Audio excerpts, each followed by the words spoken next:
We got a fiscal note on this bill, and it's like a fiscal note without any fiscal information in it.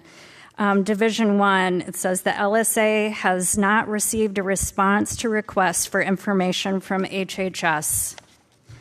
Division 2, the LSA has not received a response to requests for information from HHS. Division 3, the LSA has not received a response to request for information from the HHS. Division 4, the LSA has not received a response to requests for information from the HHS. Division 5, the LSA has not received a response to request for information from the HHS. Why are we debating a bill when we haven't received information from the department on its impact on the budget? The state has a $1.2 billion budget deficit with no end in sight.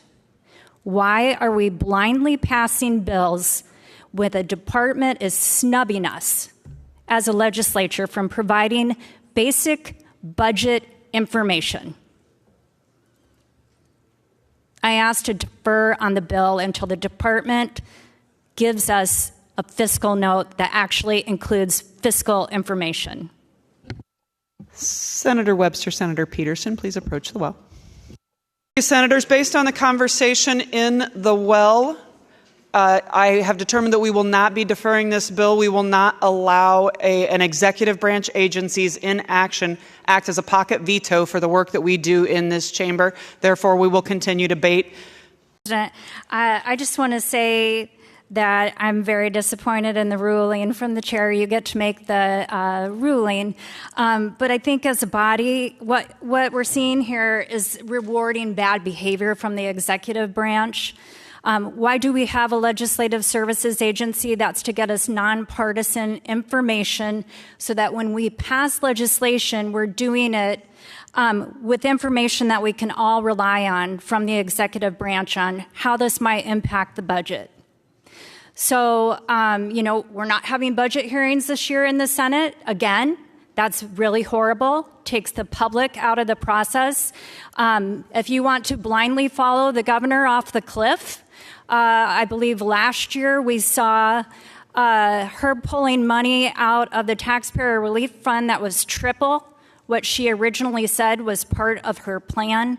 Once again, the state is facing a $1.2 billion deficit with no end in sight, and now we see the legislature passing legislation without waiting for departments and the executive branch to let us know what the impact will be on Iowans and their taxpayer dollars.